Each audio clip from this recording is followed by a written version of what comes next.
Muitas vezes imaginamos as freiras como mulheres doces, silenciosas, dedicadas unicamente à oração, ao canto e aos pequenos trabalhos do convento. Mas a história esconde figuras muito mais impactantes. Entre elas, poucas resultam tão impressionantes como Santa Verônica Giuliani. No século XVII, dentro de um convento na Itália, viveu esta mulher cuja existência exterior parecia humilde e simples, mas cuja vida interior foi um campo de batalha aterrador. Enquanto esfregava o chão, preparava a comida e obedecia à rotina conventual, sua alma atravessava combates que teriam feito tremer qualquer soldado. Santa Verônica não foi uma religiosa comum. Carregou em seu corpo os estigmas, as feridas de Cristo nas mãos e nos pés. No entanto, seu maior sofrimento não foi físico. Foi aquilo que teve de contemplar. Por obediência, Deus lhe pediu que escrevesse um diário. Ela não queria fazê-lo, mas aceitou. E assim, ao longo de sua vida, deixou milhares e milhares de páginas, um testemunho imenso de experiências místicas, visões, lutas espirituais e revelações de uma dureza difícil de suportar. Nessas páginas não descreveu simples impressões devotas, nem meditações piedosas. Descreveu cenas que estremecem a alma. Entre todas essas visões, uma se destaca por sua violência espiritual. Santa Verônica não viu o inferno como uma ideia abstrata, nem como uma simples ameaça usada para assustar os pecadores. Ela o contemplou como uma realidade concreta, ordenada, viva e espantosa. Em uma de suas experiências, seu espírito foi arrastado para baixo. Não foi uma visita tranquila, nem uma contemplação distante. Foi uma espécie de arrebatamento violento. O ar tornou-se frio, mas não um frio qualquer, senão um frio que queimava pior que o fogo. Ao seu redor ergueu-se uma escuridão imensa e uma estrutura aterradora, cheia de gritos incontáveis. Então compreendeu algo ainda mais perturbador. Não estava sozinha. O diabo estava ali, não como uma figura simbólica, não como uma metáfora do mal, mas como um guia cruel que queria lhe mostrar algo preciso. Não se limitou a lhe mostrar os tormentos de outros. Quis feri-la pessoalmente, quis quebrá-la. Por isso a conduziu até um lugar concreto no meio do abismo e lhe apontou um lugar vazio. Fez com que ela entendesse que aquele lugar não estava vazio por acaso. Estava reservado. A cena é uma das mais inquietantes de todo o seu relato. O inimigo a fez ver que, se retrocedesse, se abandonasse a Deus, se cedesse mesmo que apenas uma vez ao pecado mortal, aquele seria o seu lugar por toda a eternidade. Não era simplesmente uma ameaça, era um ataque direto à sua alma. A mensagem era clara. Você não está a salvo, não porque não seja santa, mas precisamente porque a batalha não termina enquanto durar a vida. Inclusive uma mulher consagrada, inclusive uma religiosa austera, inclusive uma alma marcada por Cristo, podia ser tentada com a ideia da queda definitiva. E aqui nasce a pergunta que torna esta visão insuportável para qualquer um que a escute. Se uma mulher como Santa Verônica viu uma cadeira preparada para ela, o que o inimigo poderia ter preparado para nós? Que nome ele teria escrito sobre o nosso lugar? Orgulho, luxúria, ganância, indiferença. O horror desta visão não está apenas no inferno que ela viu, mas na proximidade com que o diabo a fez sentir a possibilidade de perder-se. O que Santa Verônica viu depois não foi um caos sem forma, mas algo muito mais inquietante. Ao se acostumar em seus olhos àquela escuridão, compreendeu que o inferno não era uma desordem de gritos e fogo lançados ao acaso. Havia estrutura, havia distribuição, havia uma lógica terrível.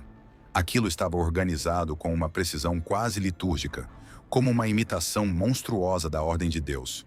Se o céu possui hierarquias, coros e graus de glória, o inferno, segundo o que ela contemplou, possui também sua própria hierarquia, mas invertida, deformada, feita unicamente para o castigo. Santa Verônica descreveu esse reino como uma sucessão de níveis, como círculos que se estreitavam à medida que desciam para um centro cada vez mais pesado, mais escuro e mais insuportável. Não era apenas um lago de fogo, era uma espécie de arquitetura da dor. Ela falou de 7 níveis distintos, vinculados aos pecados que dominam a alma. Cada descida não levava simplesmente a mais sofrimento, mas a uma maior concentração de culpa, de ódio e de rejeição a Deus. Quanto mais profundo era o lugar, mais absoluta parecia a separação e mais feroz era o tormento. Ali tudo parecia empurrar para o centro, como se a própria gravidade arrastasse as almas para o coração do abismo. E foi então quando a visão se tornou ainda mais pessoal, porque o diabo não a levou apenas por zonas gerais de castigo. Quis mostrar-lhe, segundo o relato do texto, a parte reservada para os traidores da graça. Esse detalhe muda completamente a maneira como se escuta essa história. As regiões mais profundas, mais ardentes e mais insuportáveis, não estavam ocupadas nessa visão por pessoas que jamais tivessem ouvido falar de Cristo. Não. Estavam cheias de quem sim o conhecera, de quem recebera mais, de quem estivera mais perto. Ali Santa Verônica viu cristãos, viu sacerdotes, viu freiras, viu bispos. E o que o inimigo queria lhe ensinar era brutal. Quanto maior foi a graça recebida, mais terrível é a ruína quando essa graça é traída. Em um desses momentos, o diabo lhe mostrou um sacerdote consumido por um fogo que parecia brotar de dentro de seu próprio peito. Não era apenas um castigo exterior, era como se a condenação nascesse do interior de uma verdade profanada. A mensagem que o inimigo insinuava era clara. Aquele homem havia segurado em suas mãos o corpo de Deus cada dia, mas seu coração estava cheio de sujeira. E agora, precisamente essas mãos que abençoavam, ardiam para sempre. A visão não era uma acusação contra a igreja como instituição, mas uma advertência sobre a corrupção daquilo que deveria ter sido santo. O melhor, quando se perverte, cai da maneira mais trágica. E por isso, segundo esta lógica da visão, um mau sacerdote sofre mais do que quem pecou na ignorância, porque sabia exatamente o que estava rejeitando. Aqui aparece uma das perguntas mais duras de todo o relato. O que pesa mais diante de Deus? Não ter conhecido a verdade ou tê-la conhecido e desprezá-la? Santa Verônica viu um inferno que não castigava apenas a fraqueza, mas sobretudo a traição consciente. Viu que a proximidade com o sagrado não garante a salvação se o coração se torna dúbio. E essa revelação não era dirigida apenas a religiosos ou consagrados. Também alcança qualquer um que tenha recebido luz, que tenha sentido um chamado, que tenha entendido o que era certo e ainda assim tenha decidido se afastar. Porque nesta segunda parte de sua descida, a mensagem já não era simplesmente que o inferno existe. A mensagem era mais incômoda. O maior perigo não está sempre na ignorância, mas na mornidão daquele que sabe, do que recebe, do que toca o santo e depois olha para o outro lado. E então surge a pergunta que ninguém quer se fazer. Se os lugares mais profundos estavam preparados para quem mais conhecia a Deus, o que acontece com uma alma que ouve a verdade, a entende e ainda assim a adia repetidamente? Quando o diabo arrastou Santa Verônica ainda mais para o centro, a visão deixou de ser simplesmente uma descida pelos níveis do castigo e se tornou uma confrontação direta com o coração do reino infernal. Ali ela contemplou o que o texto apresenta como o trono de Lúcifer. Não era a figura sedutora, elegante ou quase romântica com que tantas vezes se disfarça o mal. Não havia nada fascinante nele. Não havia grandeza, não havia beleza caída. O que viu foi uma monstruosidade absoluta, uma criatura de uma feiura impossível de descrever, sentada sobre um trono de fogo e de gelo, como se até os elementos contraditórios se unissem ali para expressar uma só verdade. O inferno não é liberdade, mas deformação total. E, no entanto, há um detalhe decisivo nessa cena. Lúcifer não aparece como um soberano livre que reina a seu prazer. Aparece atado com correntes. Não governa como dono absoluto. É, antes, o primeiro prisioneiro, o maior detento do abismo, consumido por uma raiva que não pode ser saciada jamais. Ao redor desse trono, Santa Verônica contemplou algo que torna a visão ainda mais inquietante. Os demônios não estavam unidos entre si, não formavam uma irmandade do mal. Não havia lealdade, nem código, nem companheirismo. Despedaçavam-se uns aos outros, gritavam, lutavam por posição, atacavam-se com um ódio perfeito. Na terra, Os malvados ainda podem se aliar por interesse, por ambição ou por conveniência. Ali embaixo, por outro lado, até essa falsa união desaparece. O ódio é tão completo que nem sequer deixa espaço para uma cooperação estável. O inferno, segundo esta visão, não é uma comunidade de rebeldes. É uma guerra civil eterna. E no meio dessa guerra, as almas condenadas não são aliadas dos demônios, mas seus brinquedos, seus objetos de deboche, seus instrumentos de tortura. Essa ideia destrói outra ilusão profundamente humana. Muitos pecam em grupo, caem acompanhados, se justificam mutuamente, encorajam-se entre si a cruzar limites que jamais teriam cruzado sozinhos.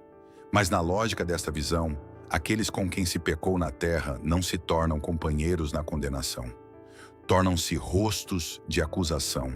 A pessoa com quem se compartilhou o pecado já não consola, já não protege, já não compreende. Transforma-se em motivo de ódio, em recordação insuportável, em presença que aviva ainda mais o tormento. Ali já não existe o prazer compartilhado do mal.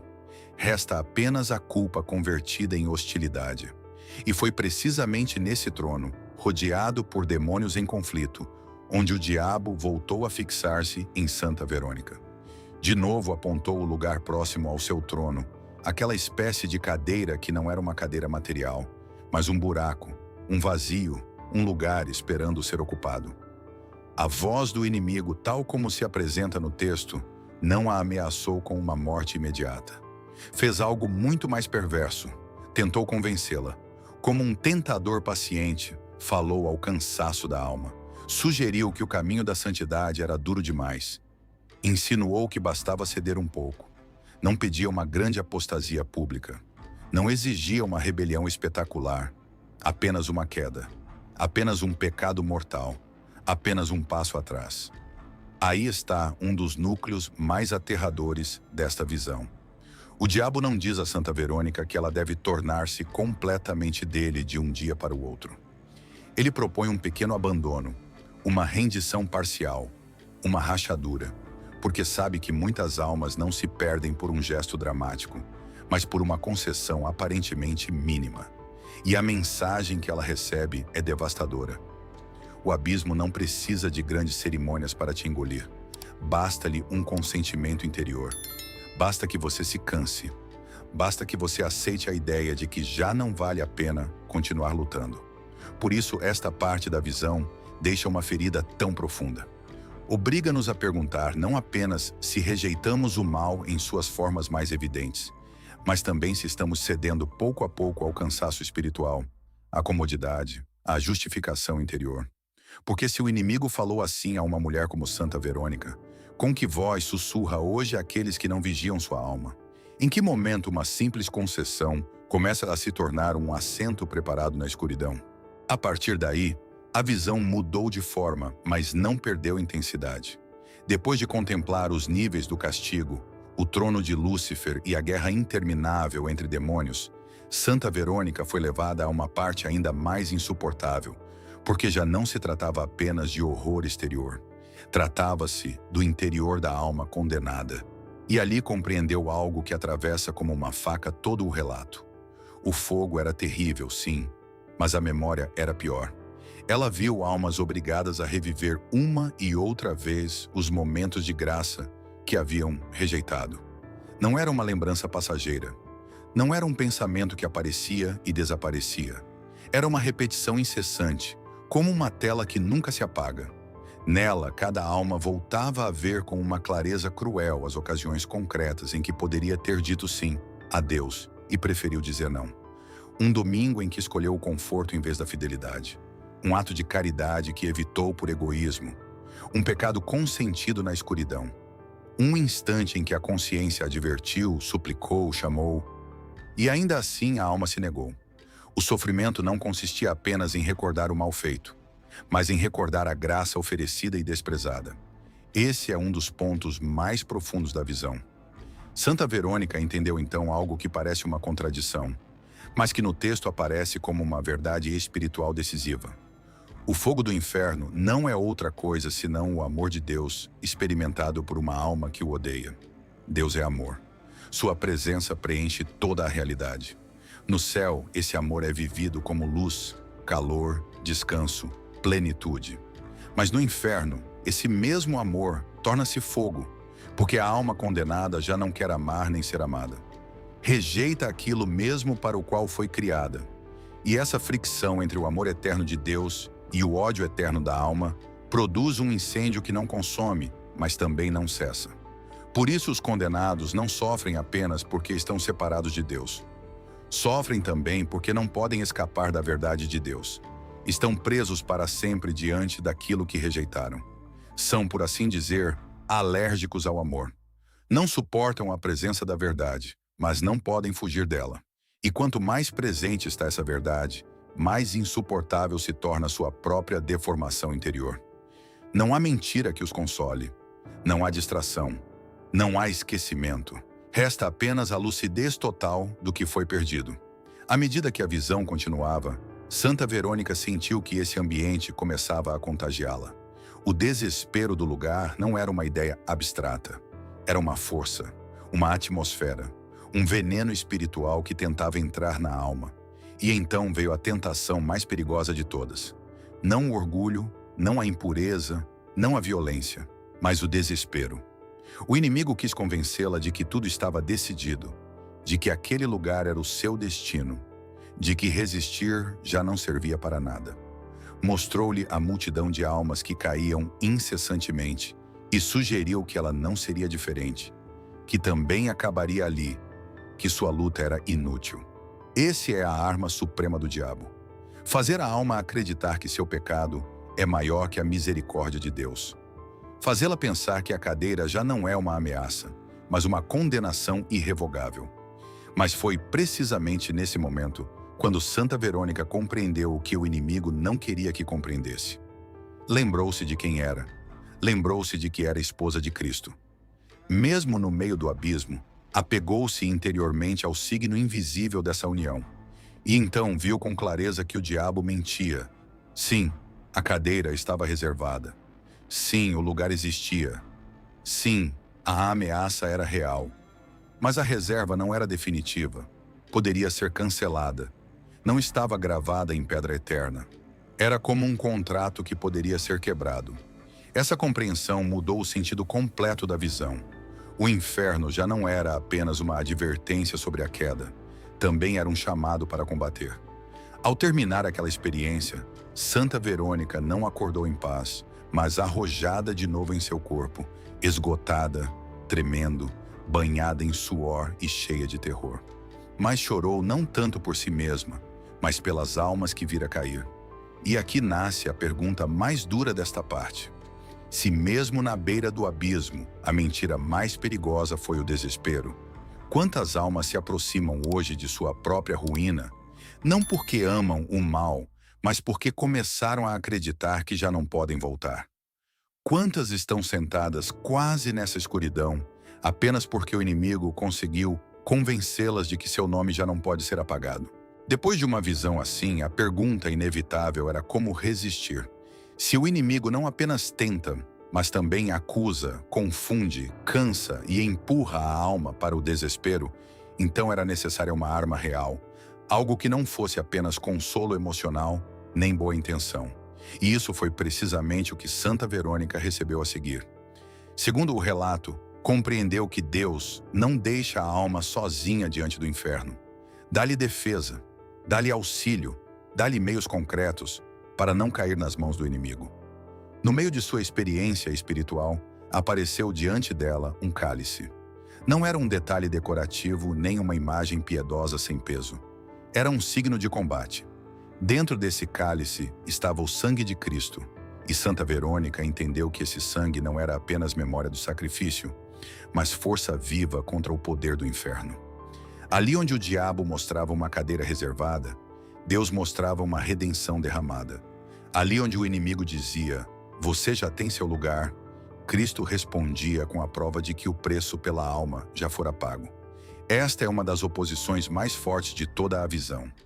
Frente à pretensão do diabo de reivindicar uma alma, ergue-se o sangue do Filho de Deus como direito superior, como resgate, como vitória.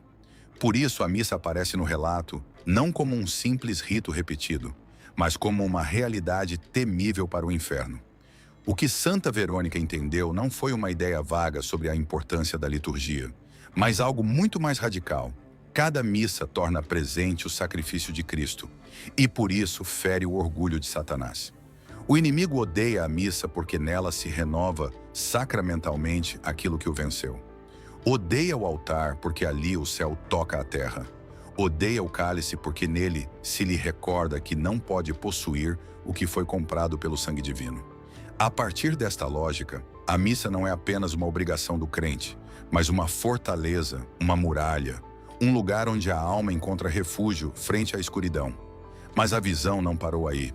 Santa Verônica compreendeu também que não basta admirar o sacrifício de Cristo de longe. A alma deve responder. E essa resposta toma a forma da penitência. Não como castigo vazio, nem como simples dureza externa, mas como ruptura real com o domínio do pecado. A penitência, tal como aparece no texto, é a negativa da alma em continuar obedecendo às suas paixões desordenadas. É uma forma de dizer ao corpo, ao orgulho, à comodidade e ao capricho que já não mandam. É escolher a Deus acima de si mesmo. Aqui a visão se torna especialmente incômoda para o mundo moderno, porque contradiz diretamente a ideia de que a salvação pode ser vivida sem renúncia. Santa Verônica entendeu que muitas almas se aproximam do abismo nem sempre por grandes crimes visíveis, mas por não terem aprendido jamais a negar a si mesmas. Uma pessoa que nunca luta contra seus impulsos, que sempre se concede tudo, que nunca sacrifica nada, acaba tornando-se fraca diante da tentação. E essa fraqueza, repetida uma e outra vez, acaba abrindo portas que depois parecem impossíveis de fechar. Por isso a penitência não aparece aqui como uma prática secundária reservada a uns poucos, mas como disciplina do amor. Quem ama de verdade, renuncia. Quem quer permanecer fiel, treina. Quem compreende a gravidade do combate, não vive como se tudo fosse indiferente. Santa Verônica viu que a autonegação, a obediência, o sacrifício oferecido com amor e a aceitação de pequenas cruzes cotidianas são golpes concretos contra o reino do inimigo. Não porque o sofrimento em si mesmo salve, mas porque une a alma com Cristo e a arranca do domínio do seu egoísmo. Ao final desta parte, a lição é tão simples como severa. O inferno não se vence apenas com coragem humana. Vence-se pelo sangue de Cristo e por uma alma que aceita cooperar com essa graça através da fidelidade, da missa, da penitência e da renúncia interior. E então surge uma pergunta inevitável. Se Deus colocou em nossas mãos armas tão poderosas, por que tantos vivem desarmados, como se o combate não existisse, como se a eternidade pudesse ser decidida sem vigilância, sem sacrifício e sem amor fiel? Depois de tudo o que tinha visto, poderia parecer que a história de Santa Verônica Giuliani termina no medo. Poderia parecer que, após contemplar o inferno, a mensagem final só poderia ser o terror. Mas o texto conduz para outro ponto. Não elimina o espanto da visão, não suaviza a gravidade do combate, não reduz a ameaça. No entanto, mostra que a última palavra não pertence ao diabo, pertence à misericórdia de Deus. E dentro dessa misericórdia aparece uma figura decisiva, a Virgem Maria. Segundo o relato, Santa Verônica compreendeu que Maria não é uma presença decorativa na vida espiritual, nem uma simples imagem de ternura desligada da luta real pela salvação. É advogada, é auxílio, é refúgio frente ao desespero. Ali onde o inimigo acusa e tenta fixar para sempre o nome de uma alma sobre uma cadeira de condenação, Maria intercede para que essa alma não se entregue. Sua presença não anula a justiça divina, mas abre o coração do pecador à confiança, à conversão e ao retorno. Por isso, depois de ter contemplado a dureza do inferno, a aparição de Maria na lógica desta história não quebra o relato, completa-o. Porque quem de verdade entende o horror de perder a Deus, entende também o valor imenso de toda ajuda que conduz de novo a Ele. Santa Verônica saiu daquelas experiências transformada. Não retornou com curiosidade satisfeita, como quem viu algo extraordinário e pode contá-lo à distância. Voltou ferida, esgotada, impressionada, mas também mais decidida. Sabia que o combate era real. Sabia que a condenação não era uma metáfora. Sabia que a mornidão, a traição à graça e o desespero podiam arrastar uma alma à ruína. Mas sabia também que a misericórdia continuava aberta enquanto durasse a vida. Por isso sua existência, desde então, tornou-se ainda mais intensa. Mais oração, mais penitência, mais fidelidade, mais amor sofrido oferecido a Deus pela salvação das almas. E chega então o desfecho silencioso e tremendo de toda esta história. Quando Santa Verônica morreu, segundo a lógica espiritual do relato, aquela cadeira que o diabo lhe mostrara permaneceu vazia. O lugar estava preparado, sim. A ameaça fora real, sim. O inimigo a havia apontado, a havia tentado, a havia querido para si, mas não a obteve. Não porque ela fosse forte por si só, nem porque estivesse fora do alcance da tentação, mas porque perseverou, porque se apegou a Cristo, porque não acreditou na mentira do desespero, porque aceitou combater até o fim. Esse detalhe dá sentido a tudo o anterior. A visão da cadeira não foi dada para alimentar morbidez espiritual, nem para empurrar a uma angústia sem saída. Foi uma advertência e, ao mesmo tempo, uma revelação sobre a responsabilidade da alma. Há um lugar que o inimigo quisera ocupar com nosso nome, mas esse nome não tem que ficar ali. Enquanto há vida, há combate. Enquanto há combate, há possibilidade de voltar. Enquanto a alma respira, a história não está fechada. E essa é a advertência final que este relato deixa ao espectador. Não basta admirar a santidade de Santa Verônica como se pertencesse a outro mundo. Sua experiência obriga a olhar para a própria vida. Obriga a perguntar que graça estamos adiando, que pecado estamos justificando, que chamado estamos silenciando. Obriga a reconhecer que a salvação não se perde apenas por grandes escândalos visíveis, mas também pela soma lenta de pequenas infidelidades consentidas. O inimigo não precisa sempre destruir de golpe. Às vezes lhe basta adormecer, atrasar, fazer acreditar que amanhã será um momento melhor para mudar. Por isso, o verdadeiro peso desta história cai agora sobre quem a escuta. A cadeira vazia continua sendo uma imagem terrível, mas também uma promessa. Significa que o destino não está selado enquanto a vida não se fechar. Significa que a graça pode apagar o que o inferno reivindica. Significa que o nome de uma alma pode deixar de estar escrito na escuridão se voltar para Deus com verdade. E então resta a pergunta definitiva, a que já não se dirige a Santa Verônica, mas a cada um de nós. Se hoje o inimigo tentasse escrever seu nome, o que você está fazendo para impedir que esse lugar chegue a lhe pertencer?